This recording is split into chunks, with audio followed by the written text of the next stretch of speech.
அருட்பெருஞ்சோதி அருட்பெருஞ்சோதி தனிப்பெரும் கருணை அருட்பெருஞ்சோதி. எல்லா உயிர்களும் இன்புற்று வாழ்க, வள்ளல் மலரடி வாழ்க வாழ்க. கொல்லா விரதம் குவளை எல்லாம் ஓங்குக, நல்லோர் நினைத்த நலம் பெறுக, நன்றி நினைத்த எல்லோரும் வாழ்க இசைந்து.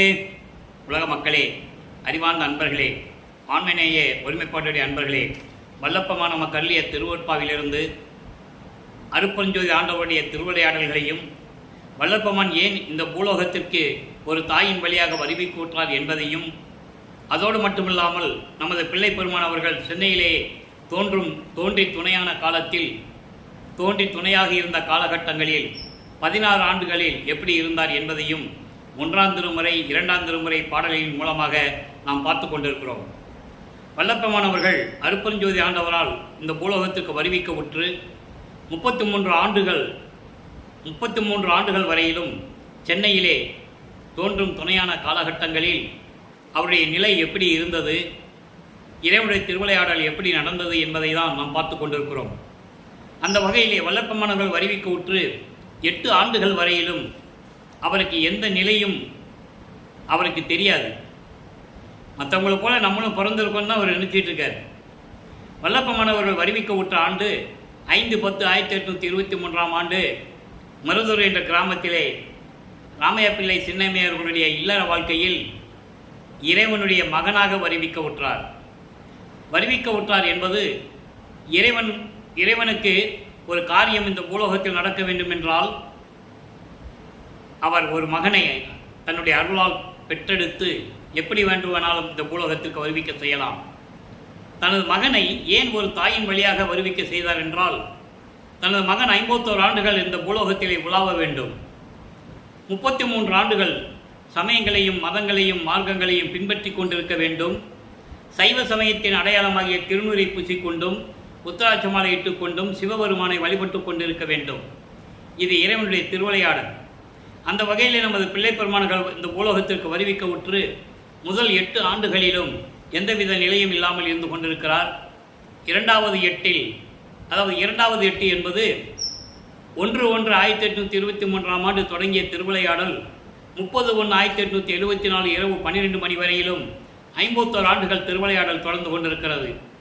அருட்பெருஞ்சாண்டவருடைய திருவிளையாடல் 51 ஆண்டுகள் நடக்கிறது.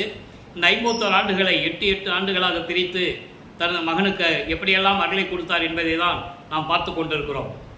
அந்த வகையிலே பிள்ளை பெருமானவர்கள் 9வது ஆண்டில் அடியெடுத்து வைக்கும்போது இறைவன் தன் மகன் முன்னால் எழுந்தருளி, மகனே, நீ என்னால் வருவிக்க உற்றவன், உன்னால் சில காரண காரியங்கள் எல்லாம் இந்த பூலோகத்தில் நடக்க வேண்டியது இருக்கிறது. உனக்கு முன்பருவம் பின்பருவம் காட்டி அருள் செய்வேன், கவலைப்படாதே, தற்போது ஞானத்தை பெற்றுக்கொள் என்று சொல்லி தன் மகனுக்கு ஞானத்தை கொடுத்துவிட்டு மறைந்து விடுகிறார் அருட்பெருஞ்சோதி ஆண்டவர். அதன் பிறகு நமது குழந்தை இறைவன் பிள்ளை பெருமானவர்களுக்கு இறைவனால் வருவிக்க உற்ற மகன் என்ற நிலை மட்டும் தெரியும். சைவ நிலைகள் சூழ்ந்திருந்த காலகட்டங்களில், சமயங்கள் சூழ்ந்திருந்த காலகட்டங்களில் சைவ சமயத்தில் இருந்து இவர் வருவிக்க உற்றதனால் சைவ சமயத்தின் கடவுளாகிய, சைவ சமயத்தின் தலைவனாகிய சிவபெருமானை வழிபட்டு கொண்டு ஓம் நமச்சிவாயா சிவாய நம என்ற மந்திரங்களை சொல்லிக்கொண்டு சரியை கிரியை யோகம் என்ற 12 நிலைகளில் நமது பிள்ளை பெருமானவர்கள் இருந்து கொண்டிருக்கிறார்கள். அதன் பிறகு 9வது ஆண்டிலிருந்து 12 ஆண்டுகளுக்குள் 1ஆம் திருமுறை உருவாகிறது. அதிலிருந்து நம் பாடல்களை பார்த்து கொண்டிருக்கிறோம். சிவநேச வெண்பா மொத்தம் 100 பாடல்களை கொண்டது. இதுவரை 38 பாடலுடைய விளக்கங்களை பார்த்திருக்கிறோம். இன்று 39வது பாடல். சிவநேச வெண்பா என்பது தனது மனதிடம் இறைவனை பற்றி கூறுவது, இறைவனை போற்றி சொல்லுவது, அதே நேரத்தில் தன்னுடைய நிலையையும் இறைவனிடம் கூறுவது, இறைவனை நண்பனாக நினைத்து கொண்டு பாடல்களை பாடுவது. அந்த வகையில் இந்த பாருங்க, மனதிடம் என்ன சொல்லுகிறார். இதே நிலை 2ஆம் திருமுறை பாடல்களிலே கூறும்போது மனதிடம் எப்படி சொல்லுகிறார், இறுதியாக சுத்த சன்மார்க்கத்தை பெற்ற பிறகு அவருடைய மனதிடம் எப்படி சொல்லுகிறார் என்பதை தான் நாம் வரிசையாக பார்த்து கொண்டிருக்கிறோம். பாடலை நல்லா கவனிங்க. என் நெஞ்சு ஓர் கோயில் என கொண்டோய், நின் நின் நினையார் தன் நெஞ்சோ கல்லாம சாம் பிணத்தார் வன்னெஞ்சில் சார்ந்தவருக்கும் மற்றவரை தானோக்கி வார்த்தை சொல்ல நேர்ந்தவருக்கும் கல்லாகும் நெஞ்சு. மனதை பற்றி கூறுகிறார். மனம் எப்படிப்பட்டது? மனம் ஒரு நிலையில் இருக்காது. குரங்கு போல தாவிக்கொண்டிருக்கின்ற மனதை ஒரு குரங்கு என்று சொல்லுவார். இந்த நிலையில் இருக்கும்போது சொல்லுகிறார், என்னுடைய உள்ளத்தை ஒரு கோயிலாக எனக் கொண்ட இறைவனே, உன்னை பற்றி நினைத்து வணங்காதவர்களின் மனம் எப்படிப்பட்டது? கல் மனமா, கல் போன்றதா, அல்லது செத்த பிணமா என்று தெரியவில்லை. உன்னை நினைக்காதவருடைய மனம் எப்படிப்பட்டதென்றால் கல் மனம், செத்த பிணம் போல இருந்து கொண்டிருக்கிறது. செத்த பிணத்துக்கு உணர்வே இருக்காது, எந்த செயல்பாடும் இருக்காது. அந்த மாதிரி நிலை மனம் இருந்து கொண்டிருக்கிறது. கொடிய தீய மனம் உடையவர்களுக்கும் மற்றவர்களின் மனதை புண்படுத்தி பேசுகின்றவர்களுக்கும் இருப்பது கல் மனம்தான்.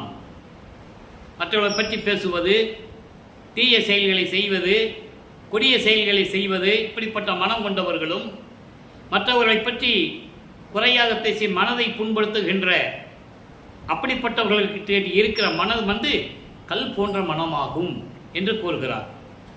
இப்போ இந்த நிலை மாறும்போது 13வது ஆண்டில் ஞானத்தை இறைவனிடம் பெற்றுக்கொண்ட பிறகு 13வது ஆண்டில் நமது பிள்ளை பெருமானவர்கள் ஏழுகணர் பகுதியிலிருந்து அவர்கள் குடியிருந்த வீரசாமி அந்த தெருவிலிருந்து 10 பேர் வள்ளலார் நகர்னு பேர் அந்த இடத்துக்கு நமது பிள்ளை பெருமானவர்கள் திருவொற்றியூருக்கு நடந்து செல்லுகிறார். மனம் அங்கே போக சொல்லுகிறது, மனம் தூண்டுகிறது.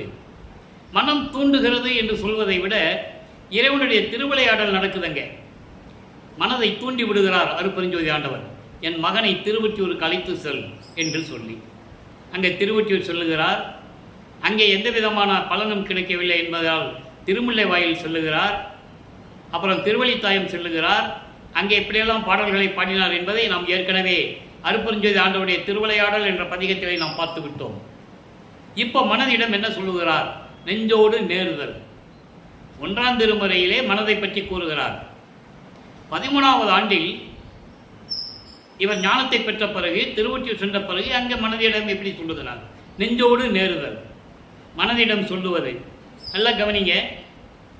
இன்னும் எங்கனம் ஏகுகின்றனையோ, இன்னும் எங்கனம் ஏகுகின்றையோ ஏழை நெஞ்சமே, இங்கும் அங்கும் தான் முன்னை நாம் பிறந்து உழன்ற அத்துயரை முன்னில் என் குலை முறுக்குகின்றன கான், முறுக்குகின்றன கான்.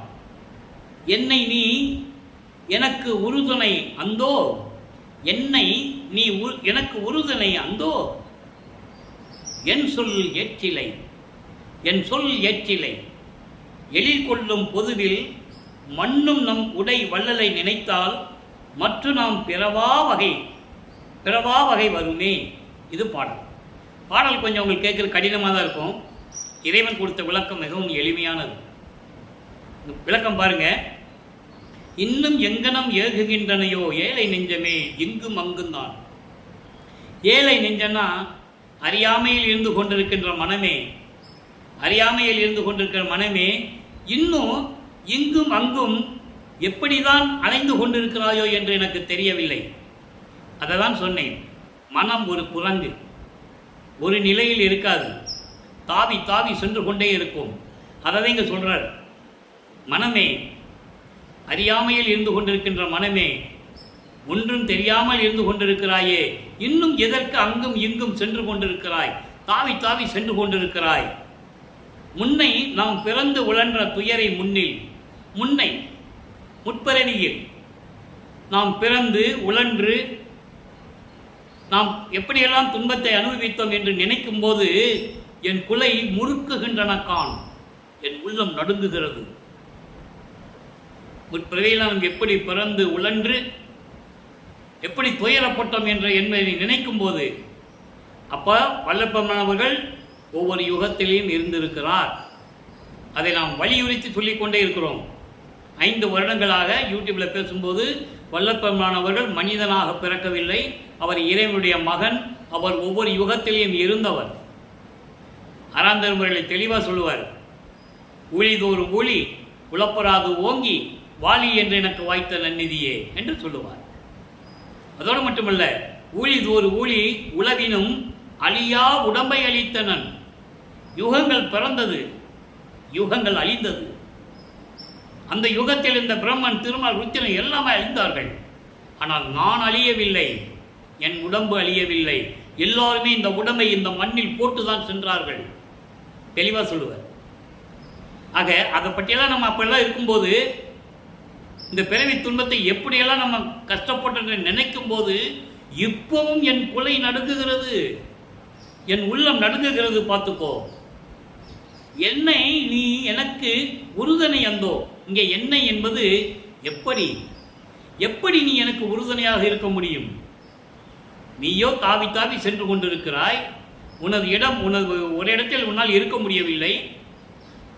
ஏற்கனவே நம்ம முற்பிறவியில் பட்ட துன்பங்களை நினைக்கும் போது இப்பவும் எனக்கு உள்ளம் நடுங்குகிறது. அப்படி இருக்கும்போது நீ எப்படி எனக்கு துணையாக இருப்பாய்? எப்படி நீ எனக்கு உறுதுணையாக இருப்பாய்? ஐயோ, என் சொல் ஏற்றிலை. நான் சொல்லுவதில் நீ கேட்கவே மாட்டேன்ற. நான் சொல்லுவதை நீ கேட்கவே மாட்டேன்ற. எழில் கொள்ளும் பொதுவில் என்பது அருளோடு அழகாக விளங்கி கொண்டிருக்கின்ற அம்பலத்திலே, திருச்சிற்றம்பலத்திலே இருக்கின்ற மண்ணும் நம்முடைய வள்ளலை நினைத்தால், அருளோடு விளங்கி கொண்டிருக்கின்ற நிலையாக இருக்கக்கூடிய நமது வள்ளலை நினைத்தால், அப்படிப்பட்ட இறைவனை நாம் நினைத்தால் மற்ற நாம் பிறவா வகை வருமே. இனிமேல் நமக்கு பிறவி துன்பம் இல்லையே. அப்படிப்பட்ட இறைவனை நாம் நினைத்து வணங்கினால் நமக்கு எதுக்கு பிறவி வரப்போகிறது? பிறவி துன்பத்தை நீக்கலாமே மனமே. எனவே நான் சொல்லுவதை கேள். இதுவரையிலும் என் பேச்சை நீ கேட்கவில்லை. என் பேச்சை கேட்காமல் இங்கேயும் அங்கேயும் அலைந்து கொண்டிருக்கிறாய். நாம் பட்ட துன்பங்கள் போதாதா? இந்த பிறவி துன்பம் போதாதா? திருச்சிற்றம்பலத்தில் இருக்கின்ற இறைவனை நினைத்தால் நமக்கு பிறவி துன்பமே இல்லையே மனமே என்று சொல்லி மனதிடம் சொல்லுகிறார். ஆக வல்லப்பமானவர்கள் இந்த பூலோகத்திற்கு ஒரு தாயின் வழியாக வருவிக்க உற்று 16 ஆண்டுகள் இருக்கின்ற நிலையில் அவர் வல்லப்பமானவர்கள் எந்த நிலையில் இருந்து கொண்டிருக்கிறார்? சைவ சமயத்தின் தலைவனாகிய சிவபெருமானை வழிபட்டு கொண்டு நமச்சிவாய சிவாயனம் என்று சொல்லிக்கொண்டு சைவ சமயத்தின் அடையாளமாகிய திருநூரை பூச்சிக்கிட்டு உத்திராட்சி மாலை போட்டுக்கிட்டு இதெல்லாம் சைவ சமயத்தின் அடையாளம். ஒவ்வொரு சமயத்துக்கு அடையாளம் இருக்கு. அந்த நிலையில் நமது பிள்ளப்பமானில் இருந்து கொண்டிருக்கிறார்கள். காரணம், இறைவனுடைய திருவிளையாடல் நடந்து கொண்டிருக்கிறது. தன் மகனை அங்கு இருக்க செய்ய வேண்டும். உலக மக்களெல்லாம் இதை பார்க்க வேண்டும். அதன் பிறகு தனது மகனுக்கு சுத்த சன்மார்க்கத்தை கொடுத்து இதெல்லாம் தேவையில்லை மகனே என்று உலக மக்களுக்கு சொல்லிவிடு என்று சொல்ல வேண்டும். இதுதான் கான்செப்ட். அப்போ இந்த நிலையில் இருந்து கொண்டிருக்கிறார் நமது பிள்ளை பெருமானவர்கள். ஒவ்வொரு சமயங்களுக்கும் அந்தந்த பத தலைவர்கள் உண்டு. வைஷ்ணவ சமயத்தின் தலைவன் திருமால், இப்படி முருகன், விநாயகன், கௌபாரம், காணாபத்து, இப்படி ஒவ்வொரு சமயத்துக்கு தலைவன் உண்டு. இவர்களெல்லாம் கடவுள் நிலைக்கு கோடான கோடி பங்கு கீழ் நிலையில் இருக்கிறார்கள். தத்துவங்களின் அடிப்படையில் இருந்தவர்கள் என்பதை வல்லப்பமான் தெளிவாக அருளி இருக்கிறார்கள். சரி, இப்போ 16 ஆண்டுகள் வரைக்கும், அதாவது 1824ஆம் ஆண்டிலிருந்து 1840 ஆண்டுகள் வரை நமது பிள்ளை பெருமானவர்கள் சென்னையில் இருந்த காலகட்டங்களில் அவருடைய நிலை என்ன என்பதை நாம் பார்த்து விட்டோம். இப்போ சுத்த சமார்க்கத்தை பெற்ற பிறகு இந்த நிலை எப்படி வேறுபடுகிறது? ஏன்னா இந்த விளக்கத்தை சொல்ல வேண்டிய கடமை இந்த வள்ளலார் ஊழியனுக்கு இருக்கிறது. காரணம், வல்லற்பமானவர்கள் இந்த பூலோகத்திற்கு வருவிக்க உற்று 203 ஆண்டுகள் ஆகியும் கூட, அவரை அருப்பெருஞ்சோதி ஆண்டவராகி 153 ஆண்டுகள் ஆகியும் கூட அவருடைய உண்மை நிலைகளை யாருமே இந்த உலகிற்கு மக்களிடம் சொல்லவில்லை. காரணம், சொல்ல மனம் இல்லை. சமயங்களையும் மதங்களையும் மார்க்கங்களையும் ஜாதிகளையும் சார்ந்து கொண்டிருந்ததனால் இதை சொல்வதற்கு அவருக்கு மனம் இல்லை. சனாதனம் அவர்களை தடுக்கிறது என்பதை நீங்கள் புரிந்து கொள்ள வேண்டும். சனாதனம் மக்களுக்கு தேவையில்லை என்று கூறுவதற்காகத்தான் வல்லப்பமானவர்கள் இந்த பூலோகத்திற்கு வருவிக்க உற்றார். காரணம், காலங்காலமாக பல யுகங்களாக இது நடந்து கொண்டிருக்கிறது. யுகங்கள் அழிந்து விட்டது. ஒவ்வொரு யுகத்திலையும் தோன்றிய மார்க்கங்களும் அழிந்து விட்டது. சமயங்களும் மதங்களும் அழிந்து விட்டது என்பதை உலக மக்களுக்கு உணர்த்துவதற்கு ஆள் இல்லை. அதை உணர்த்தி உலக மக்களை திருத்தி எல்லாரையும் சுத்த சன்மார்க்கத்தில் இணைப்பதற்காகத்தான் நமது பிள்ளை பெருமானவர்களை வறுமைக்கு விட்டார் என்பதை இங்கே நான் பதிவு செய்ய கடமைப்பட்டிருக்கிறேன். சரி, இப்போ ஒவ்வொரு நிலைகளிலும் அவர் நிலை எப்படி இருந்தது? இப்போ சுத்த சன்மார்க்கத்தை வாங்கின பிறகு 6ஆம் திருமுறையிலே நெஞ்சோடு கிளத்தல் என்ற பாடலிலே என்ன கூறுகிறார் அதையும் பார்க்கணும் இல்லையா? அப்போதான் வேறுபாடு தெரியும். ஏன் இவர் சமயங்களில் இருந்தார் அப்போ வேண்டான்னு சொல்கிறார். ஏனென்றால் இறைவனுக்கு தேவையில்லை. சிவபெருமானுக்கு உகந்த சமயம் சைவம். சிவபெருமானுக்கு உகந்த சைவம். அவன் அந்த சைவத்தினுடைய தலைவன். அருட்பெருஞ்சோதி ஆண்டவர் சுத்த சன்மார்க்கத்தின் தலைவன். சுத்த சன்மார்க்கம் என்பது சமயங்களையும் மதங்களையும் மார்க்கங்களையும் கடந்தது. சாதி மதமும் சமயமும் பொய்யென ஆதியில் உணர்த்திய அருட்பெருஞ்சோதி அகவல்ல நீங்கள் படிச்சிருக்கலாம். இறைவனுக்கு அது உகந்ததல்ல. மக்களிடம் யாரும் சொல்லவில்லை இத்தனை யுகங்களாக. அதனால்தான் வல்லப்பமானவர்கள் வறுமிக்க உற்றார். ஆன்ற சன்மார்க்கம் அணிபெற என்னைத்தான் ஈன்று அமுதளித்த இனிய நற்றாயே அகவல்ல உண்டு.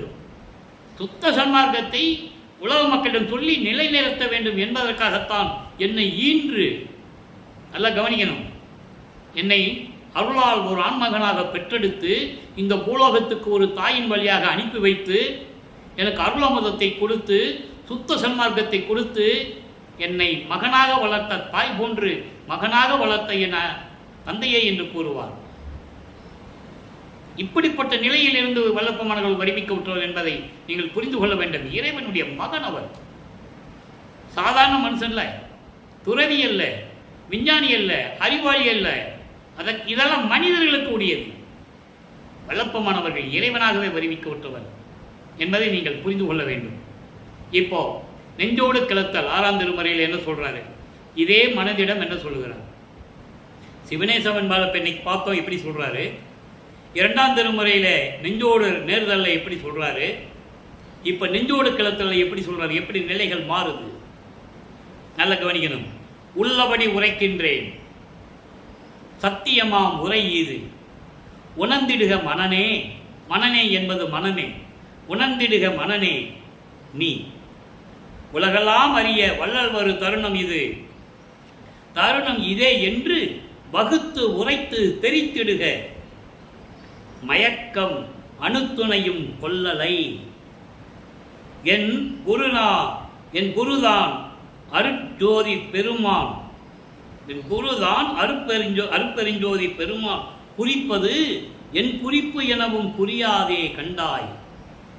நல் உலகில் இனி நாளைக்கு உரைத்தும் என தாழ்கே. நாளை தொட்டு நமக்கு ஒளியா ஞான நடக்களிப்பே. இது பாடல். இப்போ மனதிடம் என்ன சொல்றாரு? மனதிடம் சொல்லுவது போல உலக மக்களுக்கு தெரிவிக்கிறார். நல்லா புரிஞ்சுக்கணும் நீங்க.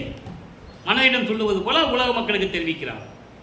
உள்ளபடி உரைக்கின்றேன், உள்ளதை உள்ளபடி சத்தியமாக சொல்லுகின்றேன். சத்தியமாம் உரை இது. இது சத்தியமான உரை.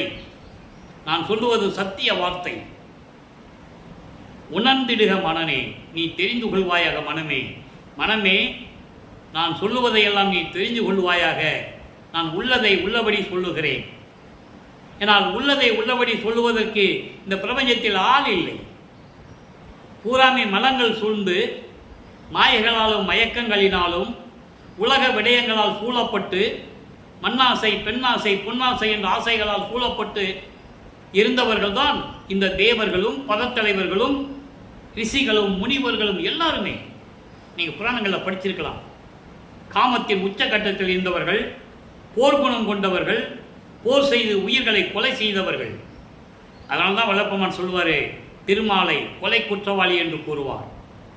பிரமணனை வருணமகா கொலை பாதகன், வருணமகா கொலை பாதகன் என்று சொல்லுவார். பிரமனை வகை வகையாக கொலை செஞ்சிருக்கானாம். பாடல் உண்டு அன்பர்களே, யாரும் மறுக்க முடியாது. பிரபஞ்சத்தின் உண்மையை உள்ளபடி சொல்லுகிறார். உள்ளபடி சொல்லுகிறேன் சத்தியமா முறை இது உணர்ந்திடுக மனமே. நெஞ்சே, என் மனமே, நீ தெரிந்து கொள்வாயாக. உலகமெல்லாம் அறிய உலகமல அறிய வள்ளல் வரு தருணம் இது. உலகமெல்லாம் அறிய நீ சொல்லிடணும். எப்படி? வள்ளல் வருகிறார்.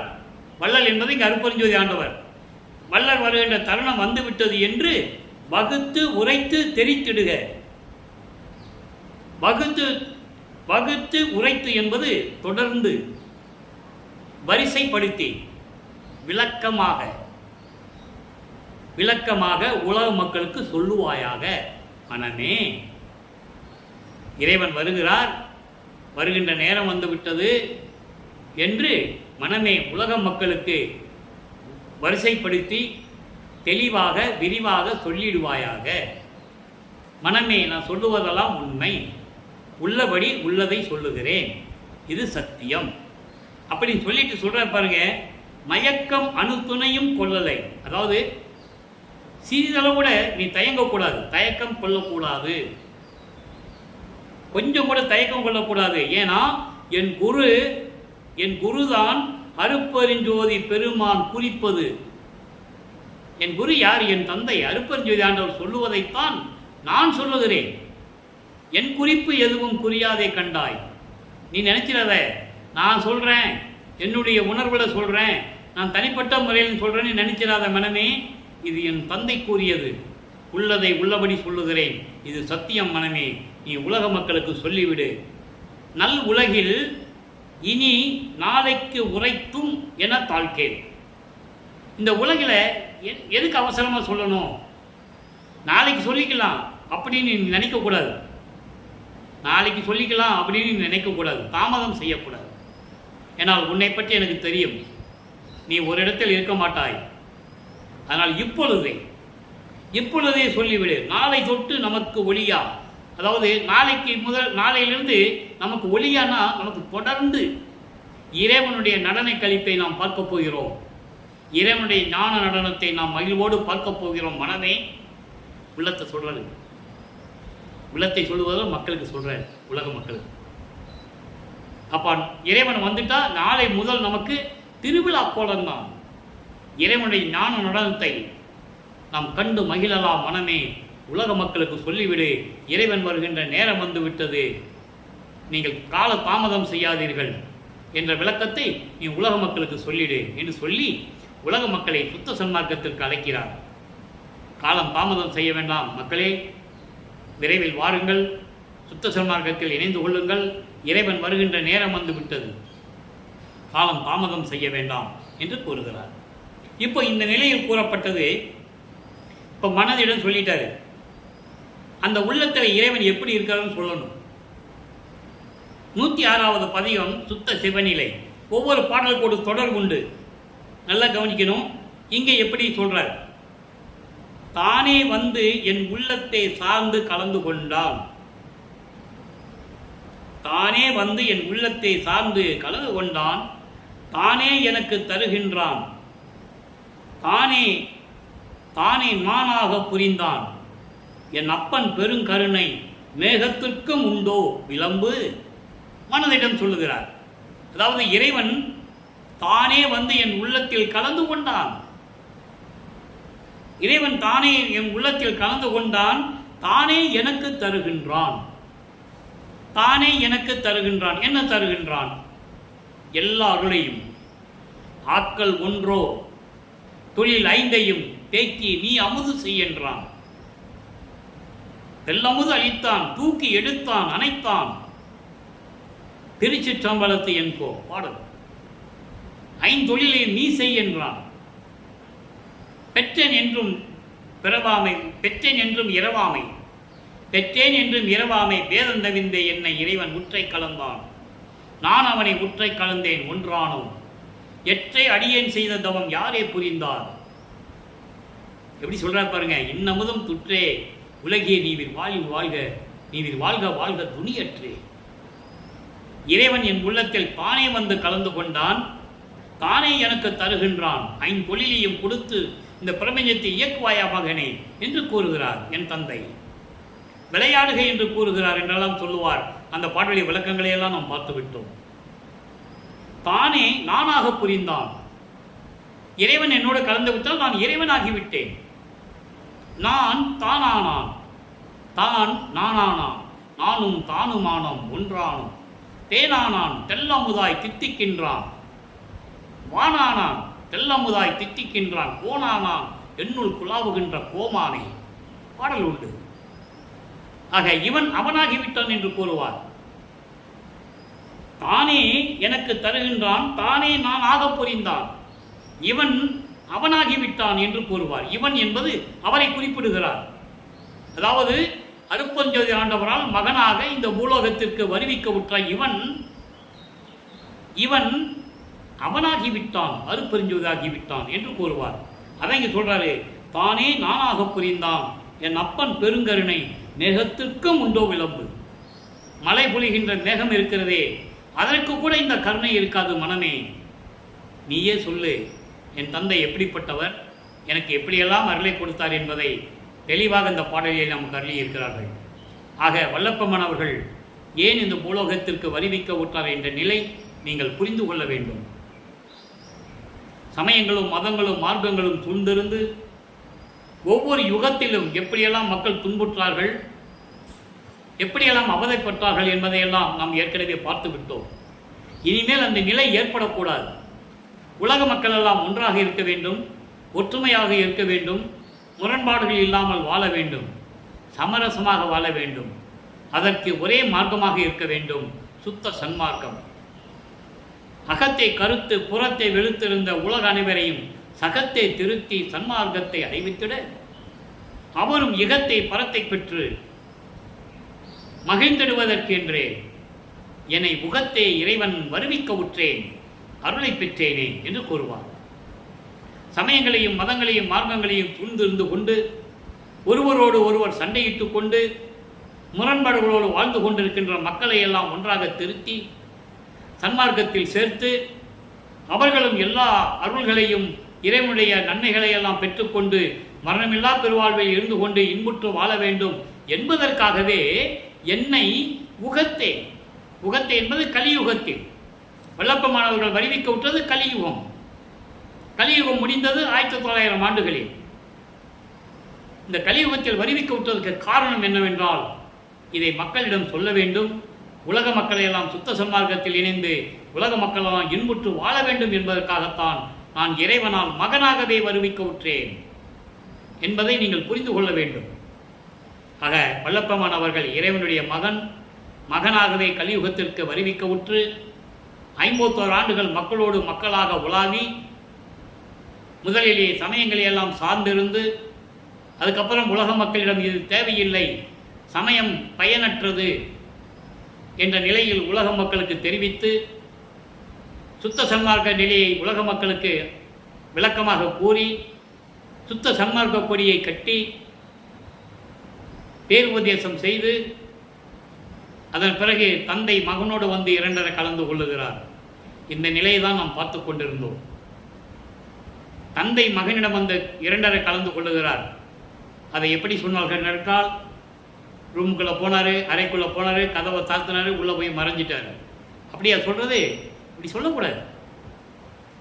அப்படி சொன்னாலே அங்கே சந்தேகங்கள் வருதில்லை. அப்போ மக்களை குழப்பி விட்டார்கள். அதை நீங்கள் விழிப்புடன் இருக்க வேண்டும். மக்களை குழப்பி விட்டார்கள். சுத்த சன்மார்க்கத்தினுடைய நெறிகளை மக்களுக்கு தெரியப்படுத்தாமல் மூடி மறைத்தார்கள். சுத்த சன்மார்க்கனுடைய நெறிகள் இறைவன் ஒருவன், அவர் அருட்பெருஞ்சோதி ஆண்டவர் ஜோதி வடிவில் இருக்கிறார், சாதியும் மதமும் சமயங்களை எல்லாம் கடந்தவர். இதெல்லாம் உலக மக்களுக்கு சொல்லணும். சொன்னாதான் இறைவனுடைய நிலை மக்களுக்கு தெரியும். புராணங்களில் வருகின்ற அத்தனை தலைவர்களை பற்றி சொன்னார்கள். அவர்களும் தலைவர்கள், கடவுளர்கள் அல்ல என்பதை வல்லப்பெருமான் கூறினார்கள். அதனால்தான் மக்களே அதை ஏற்றுக்கொள்ள மறுக்கிறார்கள் என்பதை நீங்கள் புரிந்து கொள்ள வேண்டும். ஏனென்றால் காலமாக வழியாக பின்பற்றி வந்ததனால் பழைய நெறிமுறைகளை விட முடியவில்லை. அதுதான் உண்மை இல்லையா? இப்போ புதுசாக சொன்னோம்னா மக்கள் ஏற்றுக்கொள்கிற மனநிலையில் இல்லை. அதனால்தான் நாம் படிப்படியாக தினமும் சொல்லிக் கொண்டிருக்கிறோம். இருந்தது சமயங்கள், மதங்கள், மார்க்கங்கள் இருந்தது உண்மை, காலகாலமாக இருந்து கொண்டிருந்தன உண்மை. அது பயனற்று போய்விட்டது என்று வல்லற்பெருமாள் சொன்னதும் உண்மை. அதெல்லாம் சுத்த சன்மார்க்கத்திற்கு உலக மக்களுக்கு அழைக்கிறார். யுகங்கள் அழிந்தது மக்களே, உலக மக்களே. அதில் அதில் அதில் உண்டான இந்த சமயங்கள், மதங்கள், மார்க்கங்களால் அழிந்து விட்டது, பயனற்று விட்டது. எந்த விதமான பலனும் இல்லை. நீங்கள் அந்த பதத்தலைவர்களை வழிபட்டால் எந்த விதமான பலனும் இல்லை. வீணாக காலத்தை கழித்து கொண்டிருக்க வேண்டாம். பூஜைகள் செய்வது, தியானங்கள் செய்வது அதெல்லாம் தேவையில்லை. சுத்த சன்மார்க்கத்துக்கு வாருங்கள். ஒரே ஒரு மகாமந்திரம் இருக்கிறது. அருப்பெருஞ்சோதி அருப்பெருஞ்சோதி, தனிப்பெருங்கருணை அருப்பெருஞ்சோதி என்று கூறுகிறார் நமது குழந்தை இறைவன், நமது பிள்ளை பெருமானவர்கள். அருப்பெருஞ்சோதி ஆண்டவர் தெளிவாக நமக்கு அருளி இருக்கிறார்கள். அதை நீங்கள் புரிந்து கொள்ள வேண்டும்.